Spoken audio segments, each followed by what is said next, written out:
नमस्कार दोस्तों, आज हम इस वीडियो में आपके साथ डिस्कस करेंगे सेंट्रीफ्यूगल कंप्रेसर के बारे में।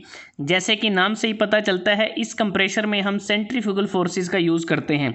दूसरा जो वर्ड कंप्रेसर है, कंप्रेसर एक मैकेनिकल डिवाइस होता है जिसमें हम फ्लूइड को प्रेशराइज करते हैं। मतलब कि फ्लूइड को कंप्रेस करके उसको हाई प्रेशर पर उसको डिलीवर किया जाता है कंप्रेसर की मदद से। सेंट्रीफ्यूगल कंप्रेसर डायनेमिक कंप्रेसर का टाइप है जिसमें कॉन्टिन्यूस रेडियल फ्लो होता है। मतलब कि जो फ्लूइड है उसकी एंगुलर मूवमेंट होती है और इसलिए इसको रेडियल कंप्रेसर के नाम से भी जाना जाता है। इस वीडियो में हम जानेंगे कि सेंट्रीफ्यूगल कंप्रेसर में क्या क्या कंपोनेंट होते हैं, इसकी वर्किंग किस प्रकार से होती है, एडवांटेज डिसएडवांटेज और एप्लीकेशन क्या क्या हैं। तो देखते हैं कि सबसे पहले जो मेन कंपोनेंट हैं, इसमें 4 मेन कंपोनेंट अगर आप देखें, inlet casing, impeller, diffuser, वॉल्यूट casing. जो इनलेट केसिंग होती है वो एक प्रकार से अगर आप देखें वो स्टेशनरी होती है, जिसका काम होता है जो एयर या गैस है उसको एक्सेलरेट करना है इम्पेलर की आई तक, मतलब कि इम्पेलर के इनलेट तक। उसके बाद है इम्पेलर। इसके बाद ये जो पोर्शन है ये इम्पेलर कहलाता है। इम्पेलर 3 टाइप का होता है, ओपन इम्पेलर, सेमी एनक्लोज्ड और enclosed impeller. Due to application हम इनको यूज़ करते हैं। और इम्पेलर का काम होता है कि जो एयर या गैस आई है उसमें हमें एनर्जी को ट्रांसफ़र करना है, मतलब कि इम्पार्ट करना है काइनेटिक एनर्जी को। उसके बाद डिफ्यूज़र होता है। डिफ्यूज़र 2 टाइप का होता है, वेनलेस भी हो सकता है और वेन के साथ भी हो सकता है। ये भी डिपेंड करता है एप्लीकेशन के ऊपर कि हमें वेनलेस यूज़ करना है कि या वेन डिफ्यूज़र यूज़ करना है। और तीसरा है, अगर आप देखें, वॉल्यूट केसिंग। ये जो पोर्शन आपको नज़र आ रहा है दिस इज़ वॉल्यूट केसिंग, जिसमें ग्रेजुअली जो एरिया है वो इंक्रीज़ हो रहा है। मतलब कि वॉल्यूट केसिंग में बेसिकली जो एयर है वो एक प्रकार से कलेक्ट हो जाती है और फर्दर जो काइनेटिक एनर्जी है उसको भी प्रेशर राइज में कन्वर्ट किया जाता है। तो अब बात करते हैं कि इसकी वर्किंग किस प्रकार से होती है।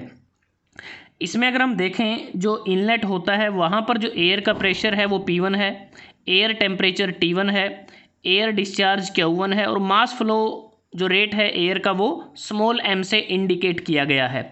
तो इसमें सबसे पहले अगर आप देखें, इलेक्ट्रिक मोटर यहाँ पर लगी हुई है जिसके द्वारा यहाँ पर गियर की अरेंजमेंट है और जो शाफ्ट होती है वो कपल्ड होती है इम्पेलर के साथ। तो जैसे ही मोटर को ड्राइव किया जाता है तो उसके बाद जो इम्पेलर है वो रोटेट करना शुरू करता है और इस इनलेट केसिंग के माध्यम से जो एयर है वो एंटर करती है। और जो इम्पेलर है, इम्पेलर का जो इनलेट है जिसे हम आई भी बोलते हैं इम्पेलर की, तो उस आई के माध्यम से जो एयर है या गैस है वो एंटर करती है। तो जैसे ही जो एयर वो एंटर करेगी तो जो वेन्स होती हैं वो रोटेट करती हैं इम्पेलर की। तो रेडियल वेन्स के द्वारा हाई स्पीड पर जो एयर है उसकी वर्ल की जाती है, मतलब कि उसको घुमाया जाता है। और कह सकते हैं कि एयर के कंप्रेशन के लिए इनर्शिया फोर्सेस अप्लाई किए जाते हैं। जो हमने सेंट्रीफ्यूगल फोर्सेस की आपके साथ बात की, तो उन फोर्सेस के द्वारा जो एयर है उसको घुमाया जाता है।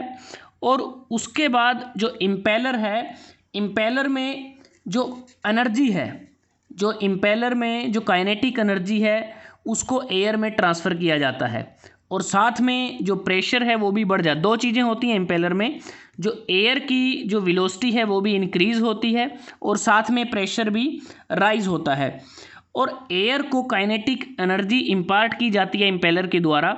और इम्पेलर के जो रोटेटिंग ब्लेड के द्वारा जैसे ही एयर इम्पेलर आई से इम्पेलर के आउटपुट तक मूव करती है तो इस दौरान जो स्टैटिक प्रेशर भी बढ़ता है। मतलब कि तकरीबन 65% जो प्रेशर राइज होता है वो इम्पेलर में होता है। और इम्पेलर के बाद जो एयर वो जाएगी वो डिफ्यूज़र में।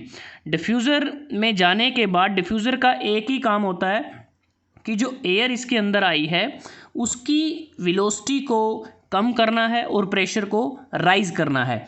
बेसिकली जो डिफ्यूज़र होता है, डिफ्यूज़र में नंबर ऑफ डाइवर्जिंग पैसेज इसमें होते हैं जिसमें जो एयर है वो डिसलरेट हो जाती है, एयर की जो एक्सेलरेशन है वो कम हो जाती है, एक प्रकार से स्पीड कम हो जाती है।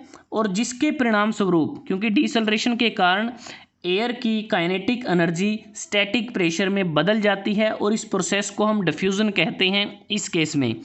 और डिफ्यूज़र ग्रेजुअली वेलोसिटी को कम करके प्रेशर को इंक्रीज़ करता है। तो 65% इम्पेलर में राइज हुआ प्रेशर, और उसके बाद जो 30% से ज़्यादा प्रेशर राइज है वो डिफ्यूज़र में हुआ, और उसके बाद वो जाएगा जो हमारा वॉल्यूट केसिंग है, जो स्क्रॉल केसिंग है उसमें। तो इसमें भी जो कुछ अगर अमाउंट बचती है राइज़ की, तो इसमें भी प्रेशर को थोड़ा राइज़ किया जाता है। उसके बाद जो एयर है उसको डिस्चार्ज कर दिया जाता है फर्दर एप्लीकेशन के लिए। और आप यहाँ देख सकते हैं कि आउटलेट पे प्रेशर P2 है, टेम्परेचर T2 है, डिस्चार्ज Q2 है और मास फ्लो M है। मतलब कि आउटलेट पे जो प्रेशर है that is greater than inlet pressure. Outlet का टेम्परेचर एयर का ग्रेटर देन इनलेट टेम्परेचर, लेकिन जो डिस्चार्ज है आउटलेट पे वो कम है इनलेट के मुकाबले, और जो मास फ्लो होता है एयर का वो थ्रू आउट कॉन्स्टेंट रहता है। तो इस प्रकार से इसमें हमारी वर्किंग होती है। अब बात करते हैं कि जो इसमें हमने बात की थी कि जो इनलेट केसिंग होती है वो बेसिकली कास्ट आयरन की बनी होती है, और जो इम्पेलर होता है ये हाई स्पीड स्टील का बना होता है, जनरली क्रोम निकल का बना होता है, स्टेनलेस स्टील का भी ये बना हो सकता है। तो बात करते हैं सेंट्रीफ्यूगल कंप्रेशर के एडवांटेज की, डिसएडवांटेज की और एप्लीकेशन की। एडवांटेज की अगर बात करें तो इस कंप्रेसर के लिए हमें कोई स्पेशल फाउंडेशन की ज़रूरत नहीं होती। जो डिस्चार्ज फ्लो है वो रिलेटिवली फ्री रहता है पल्सेशन से, और इसको जब हम ऑपरेट करते हैं तो ज़्यादा ध्यान देने की ज़रूरत नहीं है। इसका जो ऑपरेशन है सिंपल रहता है, काफ़ी ज़्यादा नॉइसी नहीं होता, स्मॉल साइज़ है, कम स्पेस को ऑक्यूपाई करता है, एफिशिएंसी इसकी ज़्यादा होती है, मेंटेनेंस इसकी कम रहती है, और ये हाईली रिलायबल होता है। इसकी जो वाइड ऑपरेटिंग रेंज होती हैं, अलग अलग प्रेशर इसमें मेंटेन किया जा सकता है। मीडियम कैपेसिटी इसकी स्टोरेज, जो कैपेसिटी स्टोरेज है वो मीडियम रहती है। अब इसके बावजूद इसकी कुछ डिसएडवांटेज हैं। डिसएडवांटेज की अगर हम बात करें, जब हमारा जो फ्लो होता है एयर या गैस का कम हो जाए तो ऐसी कंडीशन में सेंट्रीफ्यूगल जो कंप्रेशर है वो अनस्टेबल हो जाता है, क्योंकि और इसके अलावा जो गैस कंपोजिशन में अगर चेंजेज आ जाते हैं तो उससे भी ये काफ़ी सेंसिटिव रहता है। कंप्रेशन रेशो इसकी लिमिटेड रहती है।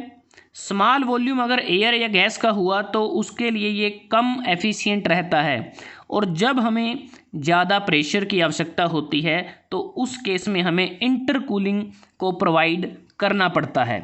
अगर हम एप्लीकेशन की बात करें तो बहुत सारी एप्लीकेशन हैं सेंट्रीफ्यूगल कंप्रेशर की। टेक्सटाइल इंडस्ट्री में इसका उपयोग किया जाता है, पेट्रोकेमिकल इंडस्ट्रीज़ में, प्लास्टिक इंडस्ट्रीज़ में, केमिकल प्रोसेसिंग इंडस्ट्री में, फार्मास्यूटिकल इंडस्ट्री में, पावर जनरेशन में, स्मॉल गैस टरबाइन में, फूड एंड बेवरेज इंडस्ट्रीज़ में इसका उपयोग किया जाता है। मतलब कि जो इसकी एप्लीकेशन है वो भी बहुत ज़्यादा हैं, ऑफशोर प्लेटफॉर्म एप्लीकेशन है इसकी।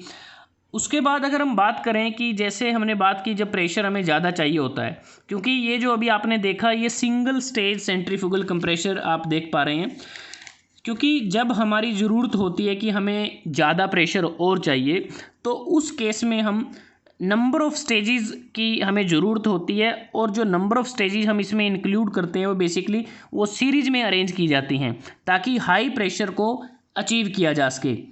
और इसके बाद अगर हम थोड़ा सा आपके साथ और डिस्कस करें कि जो इसमें इम्पेलर होता है उसमें जो हाई प्रेशर रीजन जो क्रिएट होता है बेसिकली उस दौरान ही कंप्रेशन की फॉर्मेशन होती है। और जो ये कंप्रेशर है अगर इसकी हमें परफेक्ट वर्किंग चाहिए तो इसके लिए ज़रूरी है कि हमें इसमें ऑयल सील इन्वायरमेंट प्रोवाइड करें, तो ये भी हमें ध्यान में रखना होता है। तो दोस्तों आज हमने इस वीडियो में आपके साथ डिस्कस किया डायनेमिक कंप्रेशर का टाइप सेंट्रीफ्यूगल कंप्रेशर, जिसमें रेडियल फ्लो होता है कॉन्टीन्यूस, और रेडियल कंप्रेशर के नाम से जिसे जाना जाता है। अगर आपको ये वीडियो अच्छा लगा आप इसको लाइक कर सकते हैं, शेयर कर सकते हैं अपने दोस्तों के साथ, स्टूडेंट्स के साथ, और चैनल को सब्सक्राइब करना ना भूलें।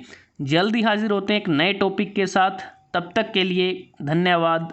आपका दिन शुभ रहे।